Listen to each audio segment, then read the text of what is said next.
porastele.tv.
Amigos, muy buenas tardes. Como todos los miércoles, estamos aquí en Contrapunto TV, que se transmite por porastele.tv a las 13 horas.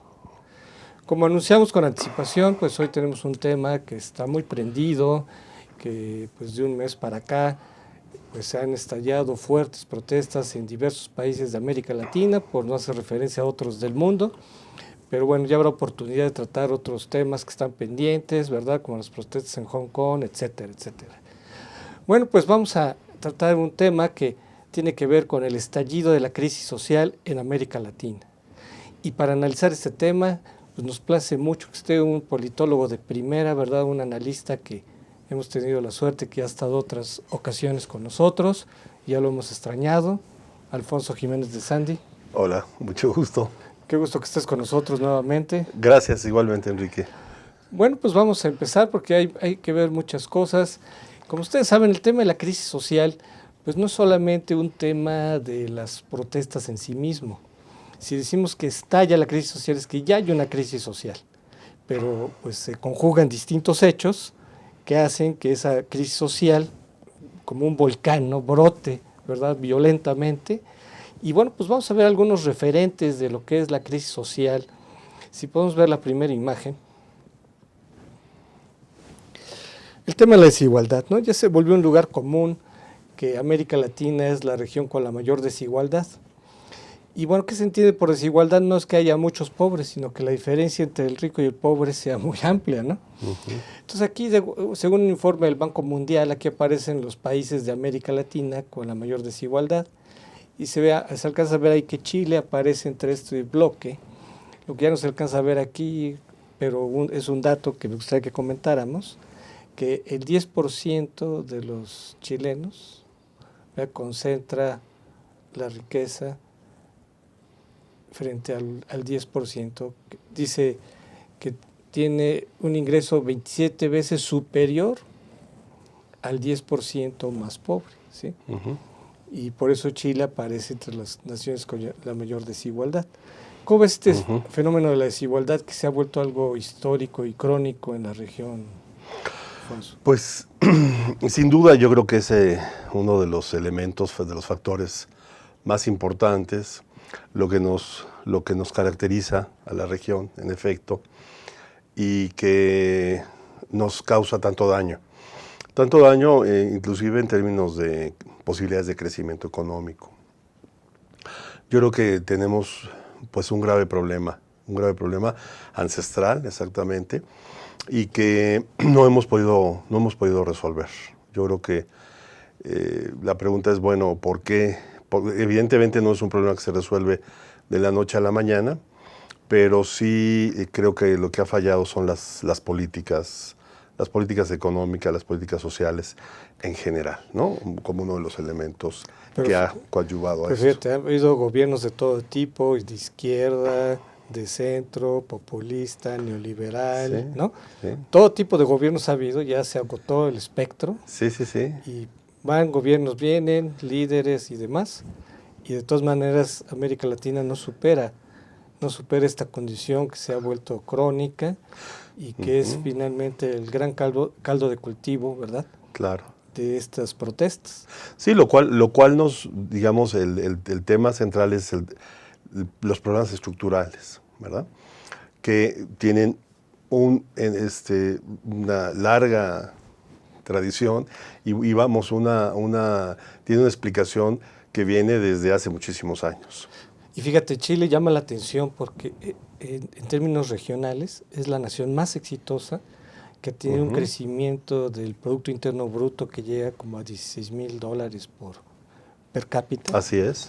Pero fíjate cómo no es solamente la cuestión del ingreso, sino cómo se distribuye ese ingreso, ¿no? Sí, los beneficios exactamente. Y yo creo que había avanzado Chile. Mira, yo creo que en particular en esta coyuntura que estamos viviendo, el asunto central tiene que ver más que con lo estructural, porque digamos eso está presente y ha estado presente.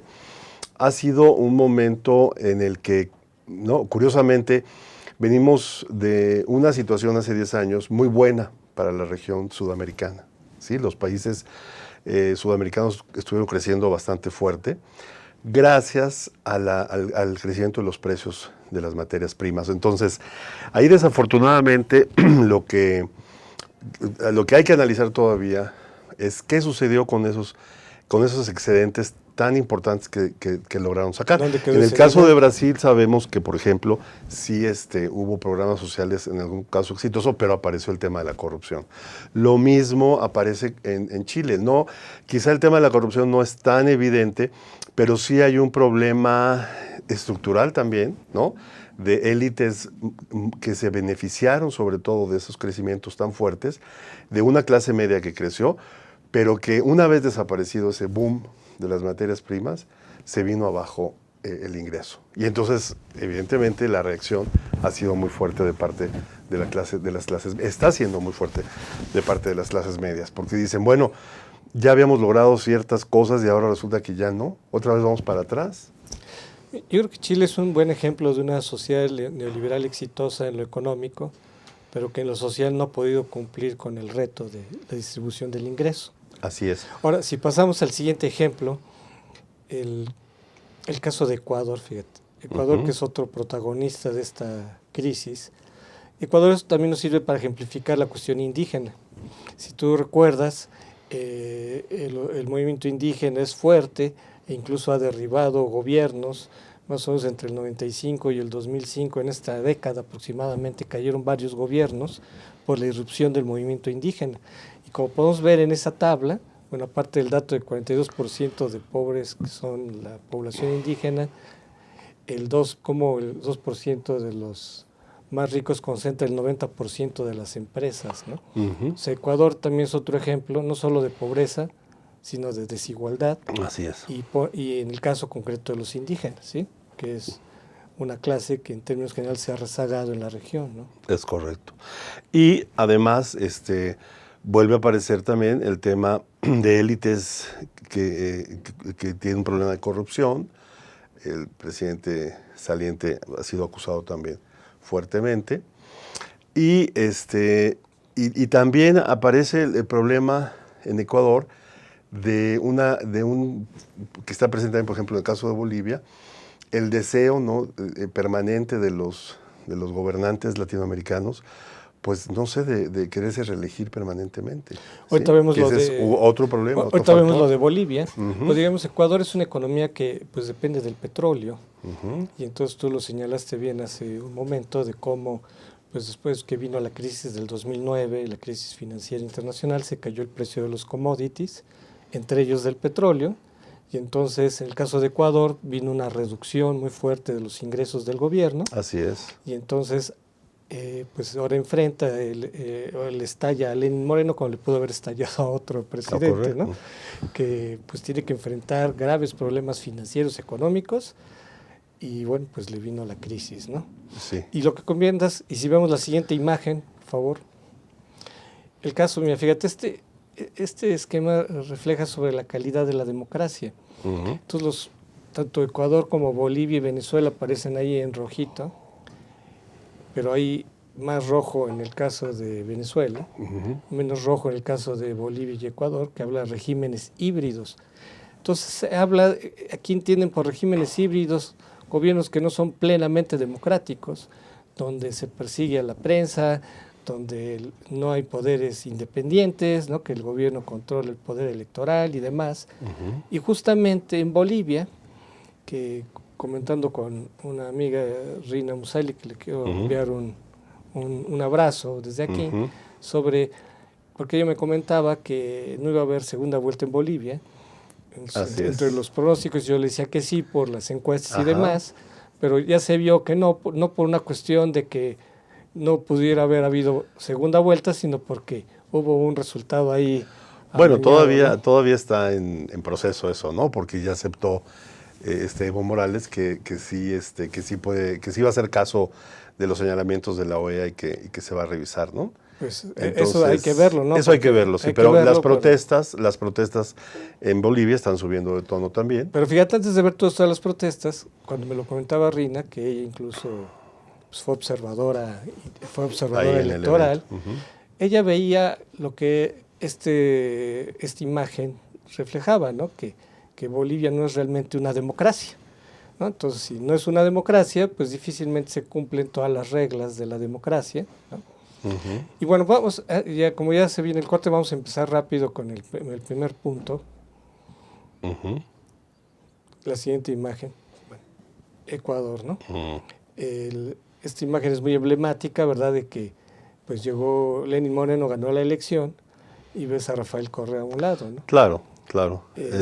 La idea de Lenín Moreno era que pues iba a ser un títere de Rafael Correa, que iba a haber como una especie de maximato, ¿no?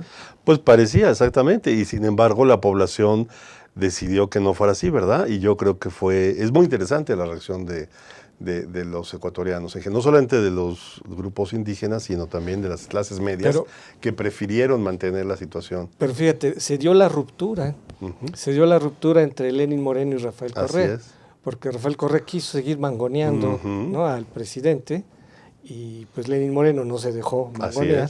Y se da un viraje muy interesante porque Rafael Correa pues, seguía una línea chavista.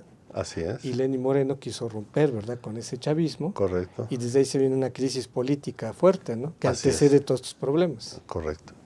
Definitivamente. Yo creo que la salida, vamos a ver cómo termina el caso ecuatoriano, pero sí volvemos a ver ahí el problema de crecimiento económico, ¿no? De que los beneficios ya no llegaron. Y bueno, yo recuerdo bien precisamente cuando estábamos en esas épocas del auge petrolero, cómo se criticó aquí mucho al gobierno de Vicente Fox, de que por qué estaba liquidando la deuda externa con el FMI, etcétera. Y bueno, aquí vemos justamente que muchas de las acciones que llevaron a cabo gobiernos anteriores, pues de alguna manera, en el caso de México en particular, permitieron tener otra situación en este momento. Que bueno, no sé si vamos a tocar el caso de México, pero creo que también es muy relevante ya en el contexto del concierto latinoamericano, ¿no? Sí, no vamos a poder tratar el tema de México hoy porque ya está muy lleno la agenda. Pero bueno, haremos otro programa. Amigos, vamos a la pausa y regresamos.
Fue en estas aulas y en estos pasillos que durante más de 4 años y medio tuve la oportunidad de adquirir conocimientos, cultivar buenas amistades y reforzar valores que rigen mi vida. En mi gestión al frente de Jardines de México, trabajando con responsabilidad y honestidad, y en conjunto con un grupo multidisciplinario, hemos podido colocarnos como un punto emblemático del estado de Morelos y llegar a ser reconocidos como el jardín floral más grande del mundo. UNILA es más. Visita unila.edu.mx y conoce nuestra oferta académica. Para cuando sudamos la camiseta. Para los que tenemos una vida intensa. Porque todos necesitamos rehidratarnos. Electrolit, hidratación total, científicamente hidratante.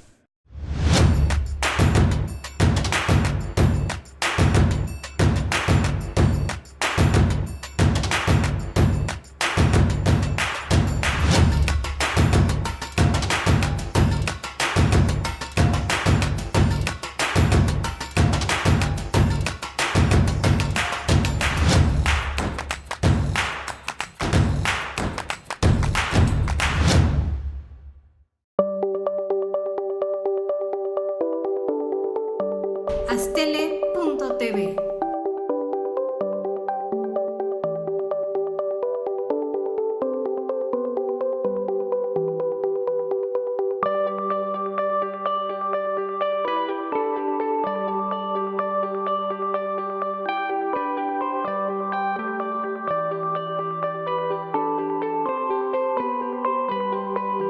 Astele.tv.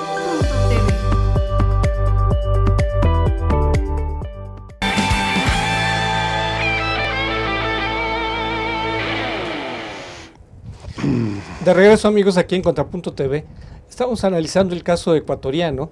Hablábamos del gobierno de Lenín Moreno, de cómo había roto con la línea chavista y se estaba alineando más bien con las democracias liberales, por llamarlas de alguna manera, de América Latina. Y bueno, pues antes de que estallara propiamente la crisis en Ecuador, pues este país ya estaba presentando problemas económicos y financieros con su deuda, ¿verdad? Y bueno, pues el gobierno pues quiso llevar a cabo algunos ajustes.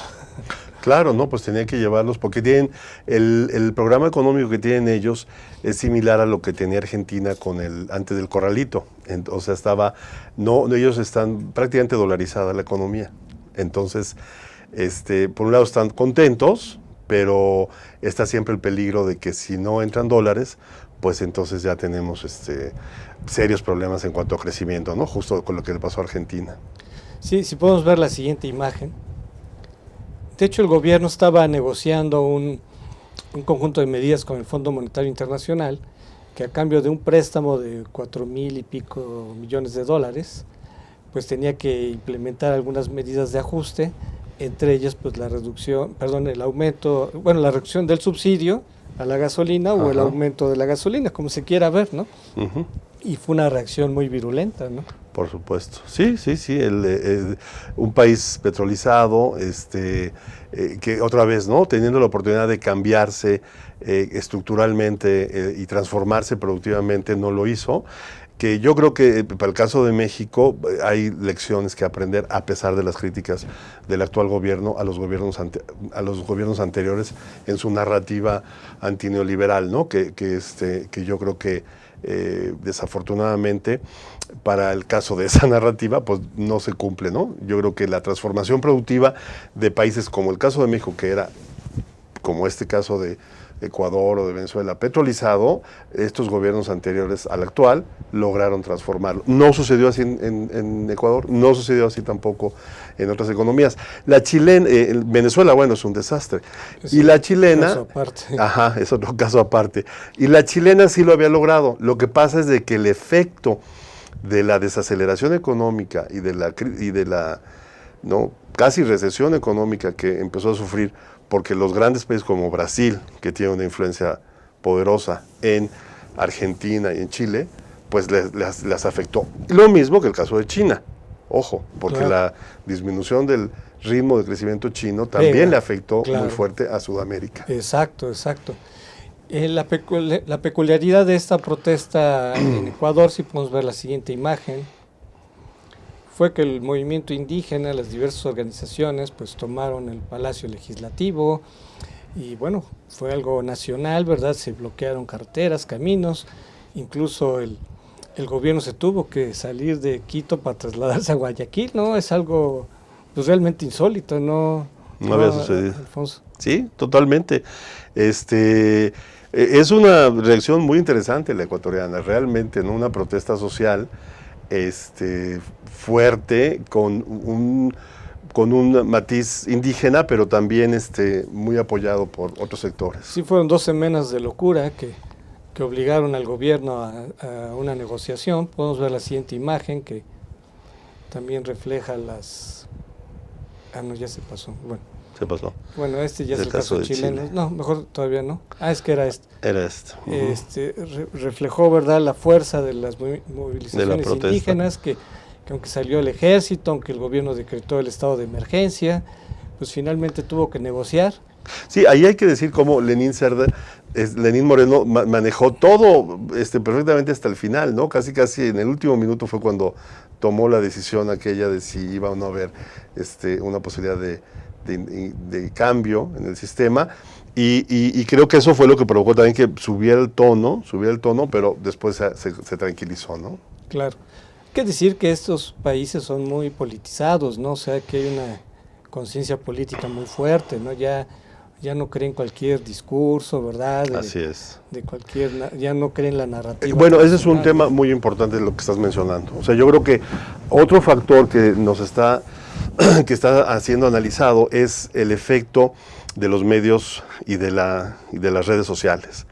Un poco como lo que sucedió en el Medio Oriente, ¿no? Como que estamos viviendo La primavera árabe, ¿verdad? la primavera Pero aquí latinoamericana, digamos, bueno, o el invierno, o el otoño, pero sí, ciertamente la influencia de los medios y el acceso que tienen las clases medias a esa situación que se empezó a gestar también en otras partes del mundo, ¿no? La protesta que hubo en otras partes del mundo, también y como que ayudó a que la gente también dijera, pues podemos también llevar a cabo aquí una protesta, ¿no? ¿Por qué no? Sí, exacto. Sí, ahora sí, finalmente esta historia, pues obviamente nomás concluyó en que el gobierno negoció y quitó el paquetazo, ¿no? Pero sigue la crisis, no se sabe... Quitó ya ahora también, ya no va a haber la reunión de la PEC, ni la reunión pasemos al caso de Chile, en Chile. Pasemos al caso de Chile, ¿verdad? Que es un caso interesante porque hemos señalado de que es una sociedad económicamente exitosa, pero que presenta tensiones sociales muy fuertes. Claro. Y que han estallado, ¿no? Y justamente acabas de señalar una noticia última, ¿no? Que se suspende la reunión de la PEC. En noviembre iba a haber una reunión. Y del 5 y de la de la COP. La COP. ¿No? La reunión ambientalista. La reunión del medio ambiente lo suspendió. Desde luego, el indicador es que sigue habiendo una protesta fuerte, no se calman los ánimos, ya a pesar de que Piñera bajó y hizo a un lado esas políticas, pues parece ser que quieren un nuevo constituyente, quieren llevar a cabo cambios, que ojalá para el caso de Chile siga demostrando que pueden ser un modelo, ¿no? Ojalá, porque yo creo que sí merece Latinoamérica un modelo de desarrollo diferente al que se ha seguido, porque tenemos mucho el patrón norteamericano, ¿no? No hay que olvidar que el patrón norteamericano es muy inequitativo también, ¿sí? A diferencia del europeo. Sí, claro. Entonces yo creo que nuestro modelo debería ser más el modelo europeo, el modelo de los países nórdicos, Es ¿no? interesante esa reflexión. O sea, lo que pasa, tú has estado en Chile y no sé, me llama mucho la atención que es una sociedad pues muy individualista, ¿no? Ajá. Muy competitiva. Tú has señalado Sí. mucho esta cuestión similar a Estados Unidos, ¿no? De que no es compleja, es complejo vivir en Chile, ¿no? Tiene es muy sofisticada su vida social. Y ¿no? muy interesante porque lograron zafarse de ser monoproductores de cobre, ¿no? A ser de pronto productores de vino, de salmón, Claro. de otros productos al mercado internacional y de forma muy exitosa. Sí, económicamente está muy bien manejada, Ujú. pero socialmente no están así. ¿Por qué los beneficios no llegan? Por Ajá. ejemplo, es algo, por ejemplo, se me hizo muy complicado que a una hora el precio del boleto del metro era a uno, a otra hora era otro, ¿no? Sí, Luego los carriles de los automóviles, ¿no? El carril de la derecha es para que su auto tenga más pasajeros, ¿no? O sea, Sí. es una sociedad sofisticada, ¿no? Sí, muy parecido a los esquemas de países desarrollados en donde quieren aplicar el castigo y el beneficio con medidas económicas, lo cual es positivo, pero el déficit social que tiene a Latinoamérica tiene que ser saldado. Es decir, es un déficit que de alguna u otra manera tiene que resolverse con medidas, con un sistema social mucho más que realmente llegue a la mayoría y que tendría que estar dirigiéndose la inversión a temas de salud, de educación, ¿no? A una infraestructura educativa y de salud muy fuerte para nuestros países y desmilitarizar nuestros países, lo cual eso también es muy interesante lo que está pasando en estos países que vivieron dictaduras militares y que la gente está diciendo no queremos aquí ninguna dictadura militar, ¿no? Y yo creo que la solución, esperemos, no vaya a ir por ahí, ¿no? Bueno, fíjate, justamente cuando estaban en Ecuador en un movimiento de protestas fuerte por la reducción al subsidio a la gasolina, este señor Piñera se le ocurre anunciar un aumento al transporte. O sea, en Sudamérica hay algo que tú conoces bien ahí. Todo está muy interconectado, o sea, no es como México, ¿no? Que está muy desapegado, ¿no? De América Latina y todo está muy conectado. Tú ves las noticias, ves los periódicos. Sí, totalmente. Y hay muchas noticias de los vecinos, ¿no? Así es. No como aquí de Guatemala no se sabe nada, de Honduras nada, Es cierto, ¿no? sí. En cambio allá no, allá todos se conocen muy bien, todos han viajado. Correcto, ¿no? así es. Hay una interacción muy fuerte regional. Ujú. Y cómo es que a pesar de que ahora sí que ves las barbas de tu vecino cortar, Ajá. el señor se le ocurre anunciar un aumento al transporte, al metro, concretamente. Ya de por sí el metro es caro. Claro. Y todavía lo aumentan más, pues naturalmente que salieron las protestas. Si podemos ver y sobre todo entre los jóvenes, ¿no? Vemos la siguiente imagen, por favor.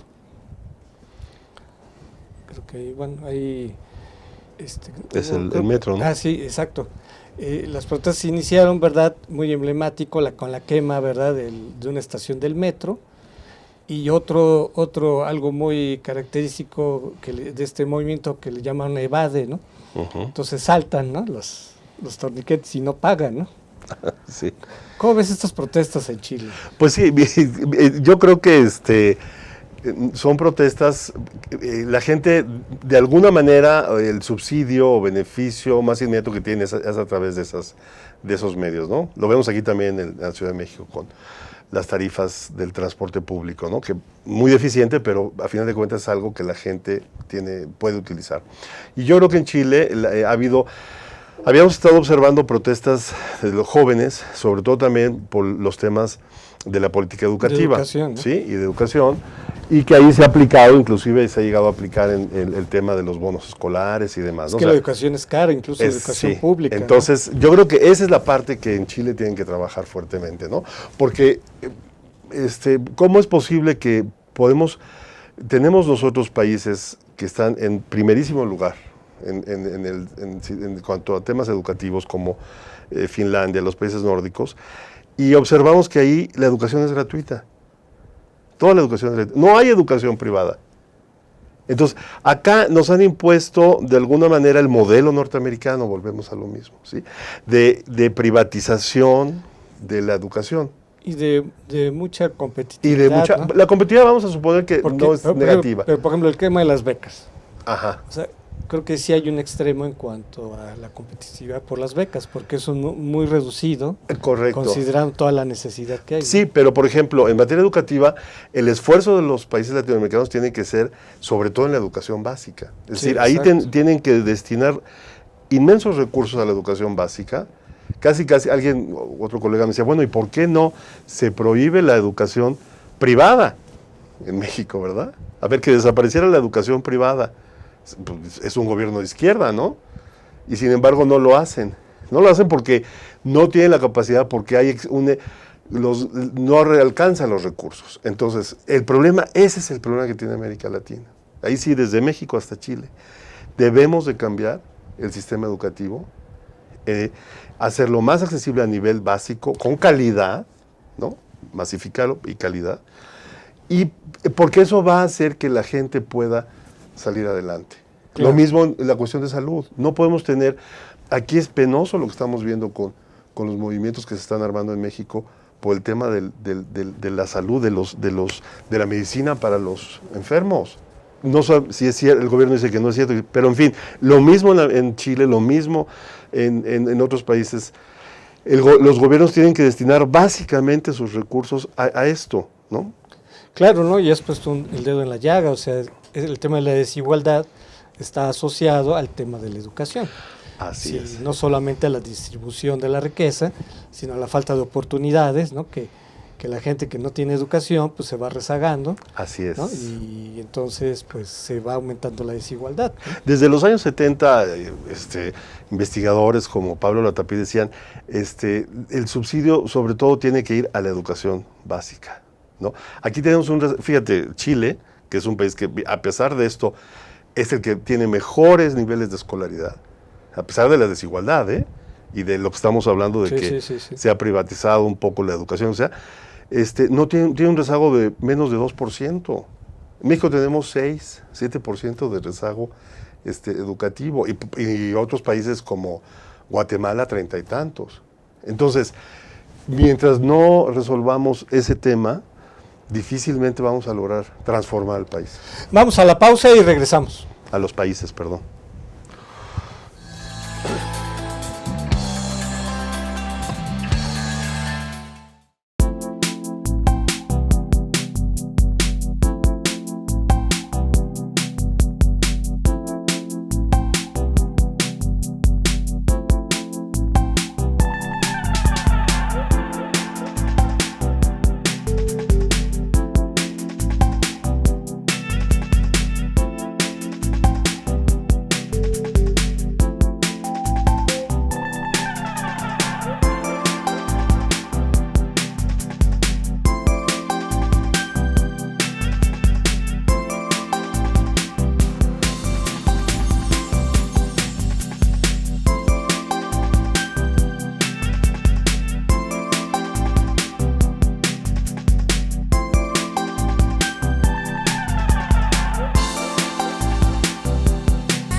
Fue en estas aulas y en estos pasillos que durante más de 4 años y medio tuve la oportunidad de adquirir conocimientos, cultivar buenas amistades y reforzar valores que rigen mi vida.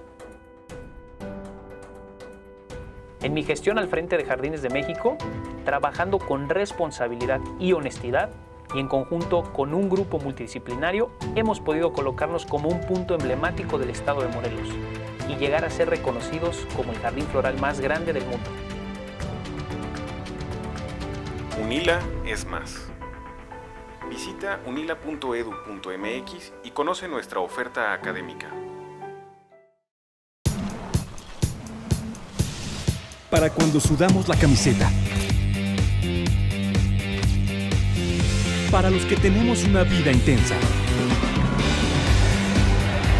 Porque todos necesitamos rehidratarnos. Electrolit, hidratación total, científicamente hidratante.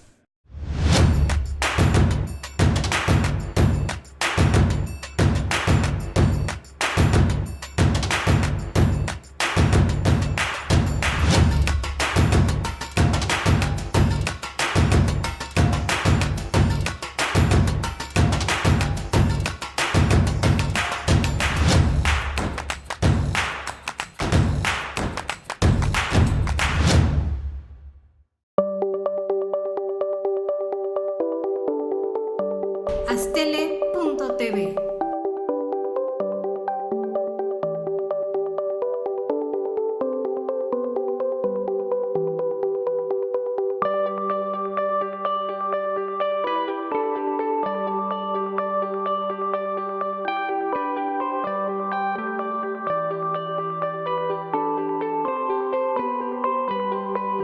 Astele.tv.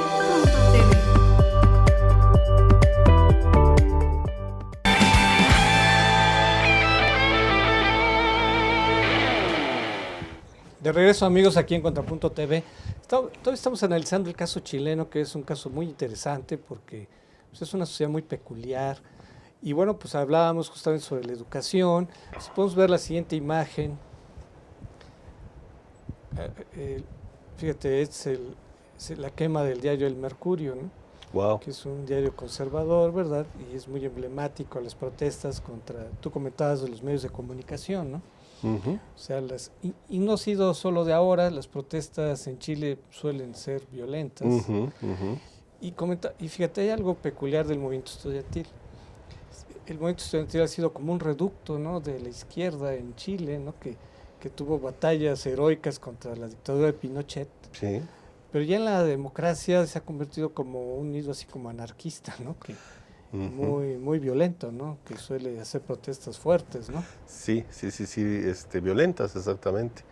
Sí, yo creo que permaneció ahí quizá un reducto también ideológico, un poco como en el caso de nuestras universidades, ¿no? Como reductos pues del viejo pensamiento, por llamarlo de alguna manera, de izquierda, ¿no? Y que se mantiene conforme la sociedad se ha vuelto muy neoliberal, pues naturalmente que se fortalece ese reducto en parte con razón, pero también en parte con sin razón, diríamos, por llamarlo de alguna manera, ¿no?, de tanta violencia, ¿no?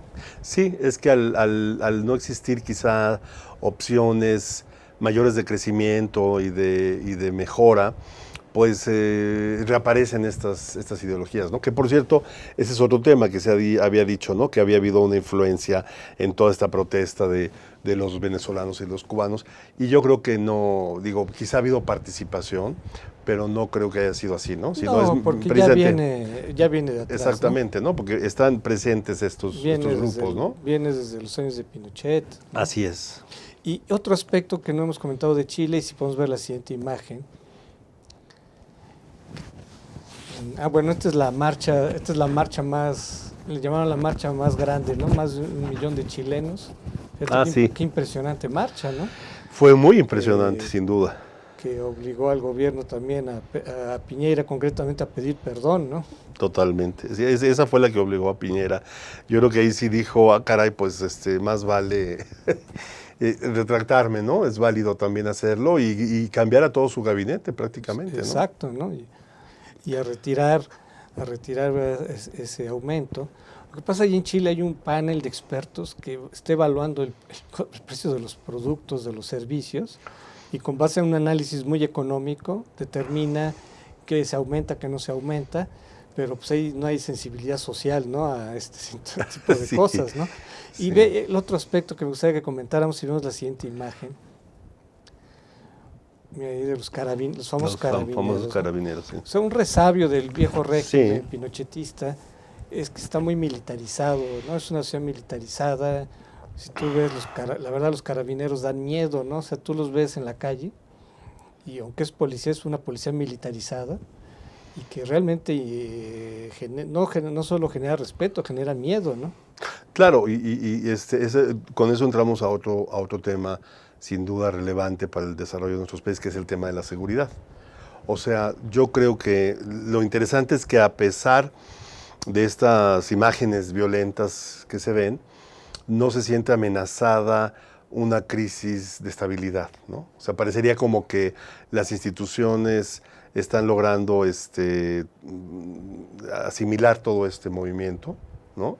Y salir adelante, ¿no? Sin necesidad de implementar una situación mucho más agresiva de parte del gobierno, que sí lo hizo en algún momento, ¿no? Sí declaró que un poco el estado de emergencia, pero no hemos llegado todavía a ver. Y digamos, y sin duda un logro de Chile es la seguridad, o sea, que es algo que no se ha logrado en el resto de los países de América Latina, que hay una seguridad que pues es la base de muchas cosas. Ese es un punto yo creo que central, de verdad central, porque en estos países sudamericanos que vivieron terribles dictaduras militares, han pasado ya a otra esfera, ¿no?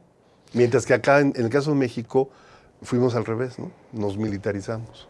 Claro. Bueno, ya se nos está acabando el tiempo, pasemos al último tema, el caso boliviano, algo que comentábamos al principio, si podemos ver la siguiente imagen, mira esta imagen. Ajá. Mira, cuando iba por el 83% del conteo de los votos, pues todo indicaba que iba a haber una segunda vuelta. Mira, ahí se llevaban como 7 puntos y para evitar la segunda vuelta se requerían 10 puntos. Entonces todo indicaba por el conteo de votos que iba a haber segunda vuelta en Bolivia y que pues significaba prácticamente la derrota de Evo Morales, pues a pesar de llevar la ventaja, si tú ves la suma de los demás, pues implicaba que iba a perder la segunda vuelta. Exactamente. Y de repente pues se cae el sistema. Sí. ¿No? Se cae el sistema. Nos recuerda, ¿no? Y de repente resulta que ya cuando se termina el conteo, pues no ganó Evo Morales por 10 puntos, ¿no? O sea, ¿cómo ves este asunto, Alfonso? Pues lamentable, realmente lamentable, porque finalmente Evo Morales había sido un dirigente, digamos que un poquito más apreciado dentro de la izquierda crítica, vamos a decir, ¿no? Sí se aceptaba sus posicionamientos, se sentía un poco más coherente, etcétera, pero de pronto pues les surge en estas personalidades pues el deseo de mantenerse en el poder, ¿verdad? Un poco, mira, es un problema latinoamericano desde el siglo XIX, el siglo XIX. Bueno, acuérdate que Bolivia tenía más golpes de Estado que años de vida independientes, Sí. Y el gran logro de Evo, digamos, era haber traído estabilidad, ¿no? Finalmente se acabó con este ciclo de golpes de Estado, anarquía, caída de gobiernos, y Evo Morales había logrado una estabilidad. Y sin embargo, justamente este deseo de perpetuarse en el poder ha generado inestabilidad, ¿no? Todo indica que ya pues, su ciclo ya terminó. Si podemos ver la siguiente imagen, justamente ante este descarado fraude electoral, pues comienzan las protestas. Claro.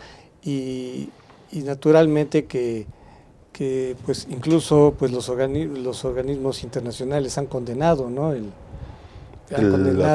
formato. La forma en que ganó, ¿verdad? Y si vemos la siguiente imagen, que también es otra imagen de protestas, ¿no? Entonces ahora pues tenemos una sociedad polarizada, muy violentada, ¿verdad? Están dos bandos, los que apoyan a Evo y los opositores, ¿verdad? Que pues están reclamando, ¿verdad? Que pues tiene que haber se tiene que cumplir, que tiene que haber un reconteo, no sé, pero que realmente que se retorne al sendero de la legalidad, ¿no?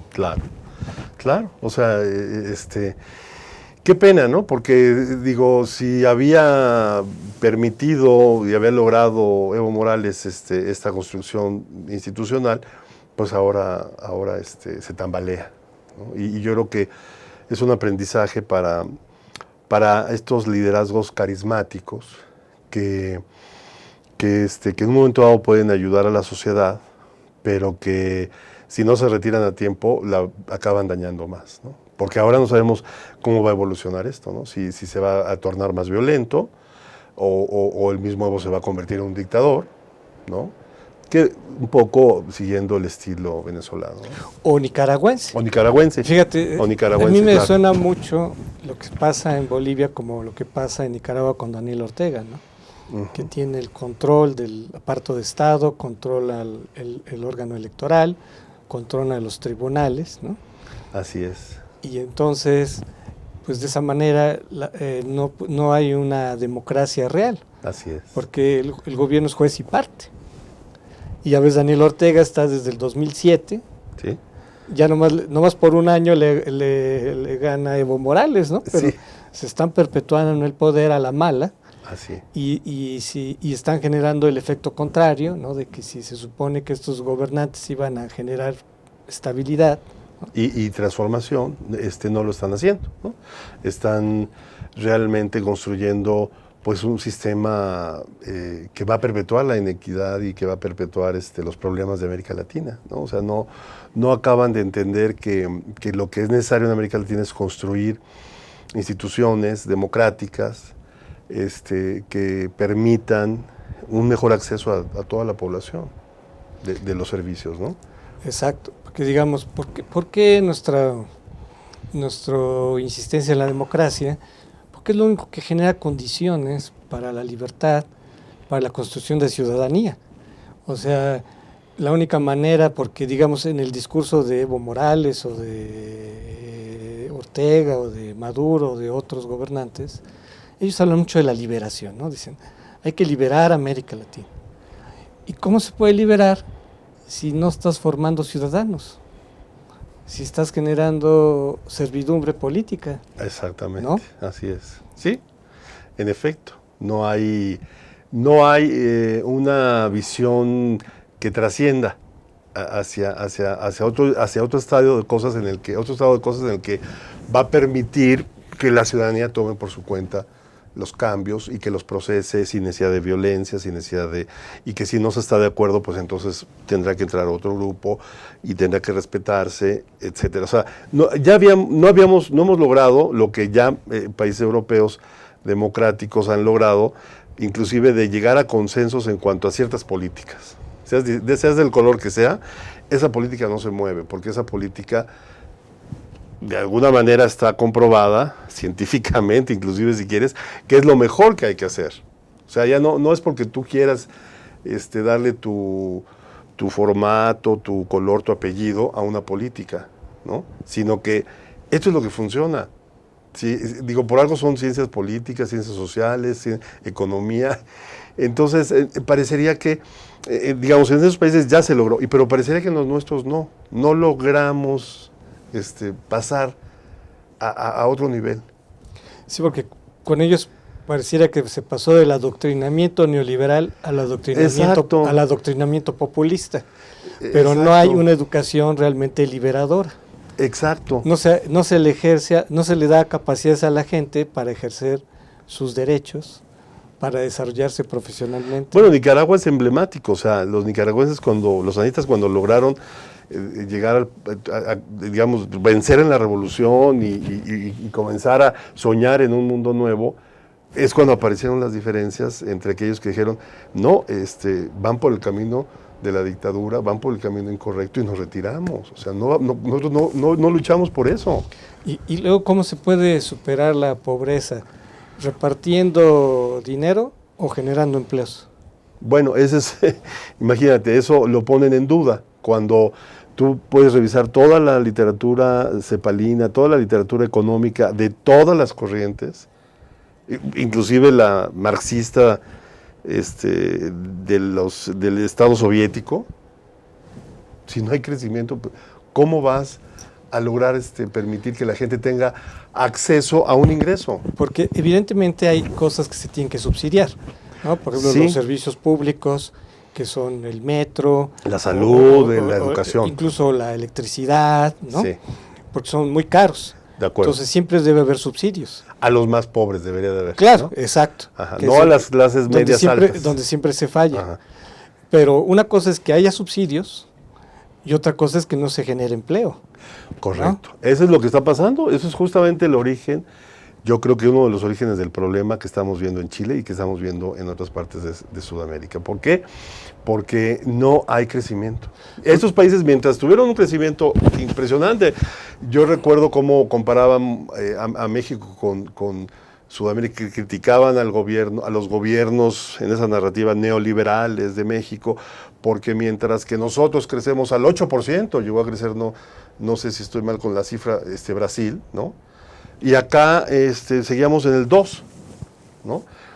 ¿Y cómo es posible? Es que estamos mal en las políticas en México, ¿no? Ahora, ve lo que ha sucedido en esos países. Se acabó esa burbuja, ese boom.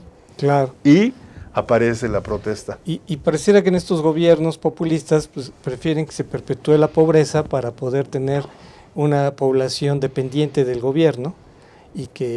Como tú lo dijiste, servil. Exacto, y que entonces yo voy a votar siempre por ellos porque de ellos depende que me den mi apoyo, mi pensión, ¿verdad?